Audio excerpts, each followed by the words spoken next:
Welcome to this third video of Domain 5 on protection of information assets. In this video, we will cover these three topics: information security and external parties, access control softwares, and importance of identification, authentication, and authorization. So friends, these are three very important topics, again, not only from your exam perspective, but also from your real life, your real experience, either as an IS auditor or as IS operations or IS governance professional. And even in your exams, you can expect good number of questions from these three topics. So let's get started. First is information security and external parties.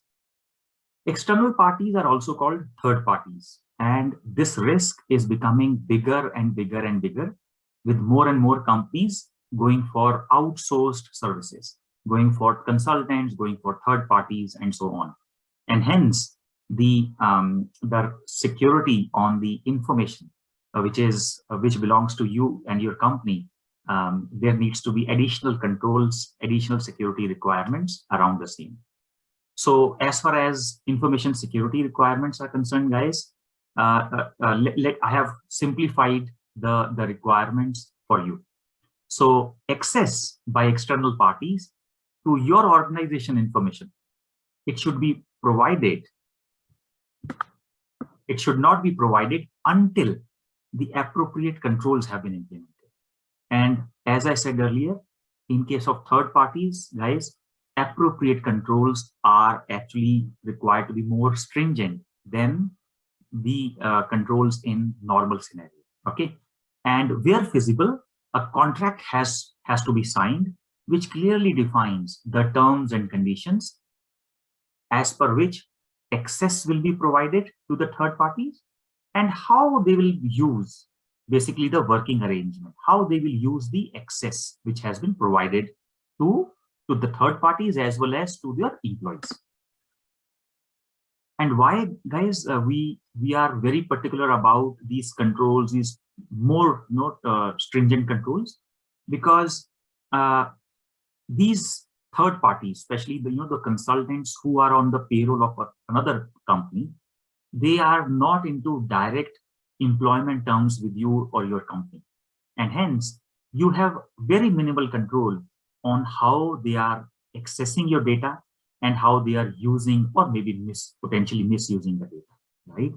And that is why, guys, it is highly recommended by ISACA in the CISA manual that the contract terms with those third parties, it should include, among other things, it should include these requirements. What are these? Number one, that that particular third party and their employees who work for my company, they will comply with my organization's information security policy. Yeah, they have to comply with their own employers for sure, but since those consultants are going to work for my company, so my company's information security policy has to be complied with, and there has to be clear reporting structure that within my company to whom those consultants will report to, so that we can hold that person, that reporting person, responsible in case this consultant does something wrong.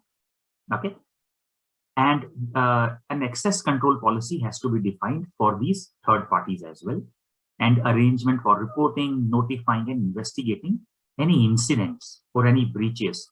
And you may have heard some of these examples of breaches where and it happens especially in case of the customer support, where these not very highly paid consultants, they take a copy of the customer data or the suppliers data and so on, and they share in an unauthorized manner with third parties, or someone who is paying them in an unauthorized manner. So those breaches across the globe are very common, and hence there has to be a reporting mechanism and a process of how the investigation will be conducted. Service continuity requirement have to be laid down, guys. What does that mean? It means since these consultants, they don't have any employment arrangement with you, so you don't have a notice period defined with these consultants. Yeah, unlike an employee, where depending upon the country to country, the notice period may be 30 days, maybe 2 months, or maybe 3 months. In case of consultants, you don't have any such arrangement. And hence, the third party who is providing these consultants, they have to ensure continuity of service, that if one of my consultant stops coming to office from tomorrow, within how much time I will arrange an alternate consultant for you so that your business is not impacted. Okay. So these are some of the important contract terms which have to be there to protect the information of the clients. Okay. Similarly, guys, it becomes important that even from the HR perspective, there has to be a screening process. And you will be surprised that, many a times the client organization, they take the screening process very lightly. Why they take it lightly? Because they believe that these consultants are not my employees. So the third party whom we have engaged, they will take care of the screening. But the third party themselves worry very less, because they know these consultants are anyways are not going to work for me, but they are going to work for the client. So, and many times these consultants are not very, very high paid.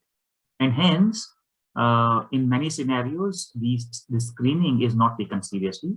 And there can be, security risk, not only information, but, the physical security risk, and those threats can come in case a consultant is taken on board without appropriate background check. Yeah, so that's why screening is very important. Yeah. System access, as I said earlier, what type of access will be provided to them, and what are the documents, what are the approvals that will be maintained. It has to be clearly agreed. Yeah. And removal of access. Removal of access, guys, is all the more difficult in case of third parties. And this is across the globe, across most of the organization. Why? Because what happens if an employee leaves the organization? More often than not, there is an automated HR system which triggers a workflow. And that workflow hits all the important functions, finance function, IT function, and all those. And automatically on the last working day of that employee, an email is sent to IT department also, which says that, okay, today is the last working day of Mr. ABC. And what IT team does, either manually or again through system controls, they disable that employee's access at midnight. Yeah. So chances of miss in case of employee are less. But in case of consultant, more often than not, these consultants are not mapped in the HR records because they are not employees of the user organization. And hence, if one consultant stops coming and he's in his place another consultant is coming, nobody gets to know. Nobody means, at least in IT department, no ticket is raised. And the function for which this consultant is working, they are more interested in the continuity of the services. They are not bothered that, okay, instead of Mr. A, Mr. B has come, so I have to inform IT department to disable Mr. A's access. That is not, many times, that is not the priority of the user functions manager. Yeah. And hence what happens for many, many days, for many, many months, that access remains open, and hence an unaddressed risk. This is an important point, guys, not only from practical life perspective, but also from your exam perspective. Okay. Next is access control software, very important topic, because see, access can be controlled two ways, guys. One is manual, where suppose I join organization, I take approval from my manager, I take approval from the role owner, and role owner is the one we discussed in the last video. So I take all the requisite approval that I need this type of access, and I submit that ticket to the IT department. And that ticket submission may be through email, or maybe a form, or maybe a software. And then again, IT department may either give me access manually. Manually means they may themselves go into that system and add my ID into it, or it may be through a software. So every organization have two options, either to provision access manually or to provision them through a software. In smaller organizations, manual provisioning is okay, is possible, manageable. But in case of larger organizations, it becomes very, very challenging, cumbersome, and leads to a lot of non-compliances. And hence, all the large organizations, they use different type of access control software, where right from raising the request to the provisioning of access, everything is done by this software. It has all the workflows defined, every person's name, his designation, role, everything is pre-populated in that software. And it is good both from the control automation perspective, as well as it is good from the audit trail and the logging perspective. Yeah. So that is why access control softwares are highly recommended for any large organization as far as access controls are concerned. Okay. With that, we move to the next topic, guys. Very important, which is what is the difference between identification, authentication, and authorization. Okay, let's get started. Guys, identification means telling who you are. And let's take the example. When you try to log in, say, to Gmail, what is the first information you provide? You provide, or say Gmail, or maybe your bank account, online banking, or maybe any other account. You, more often than not, you provide two things. First, the very first thing which you provide is your user ID. That user ID can be your email, it can be a number, it can be a username, it can be anything. And that first thing which you provide, guys, is the user identification. And what does that do? It tells the system that who is trying to log in. Yeah. And that is the identification part. Authentication means now system also wants to ensure that if someone is saying, I am Rajiv Gupta. So suppose, my user ID, for example, is Rajiv.Gupta. So if someone says, yeah, this is Rajiv.Gupta, but it is that person is not Rajiv Gupta, he's someone else. Then how the system will get to know that I'm legitimately Rajiv and nobody else is trying to impersonate me? So that is where what we need, what we enter as second thing is password. We enter password by which that net banking website or that Gmail or Yahoo Mail, they get to know that yes, it is genuinely Rajiv Gupta. So the second thing, guys, which is the password which we enter, is called authentication. So it authenticates that the identification is right. It authenticates that the identification is right. Now then, what is authorization, guys? Authorization is, okay, I had my user ID Rajiv Gupta. You are suppose ABC, and you also work for the same company. You also have user ID and password. So you also logged into the company system. I also logged into the company system. Now, but we both may not be in the same role. We both may be performing different roles. I may be in procurement. You may be in sales. So we both are not supposed to have same type of access. I may be expected to have purchase order creation access or approval access. You may have access, you may be supposed to have access related to maybe debit notes or credit notes as far as customers are concerned. So that is what is controlled by the authorizations. Yeah. So authorizations are the one which tells you, okay, this person is legitimate because he has authenticated and has, and is a genuine Rajiv Gupta or genuine Mr. ABC.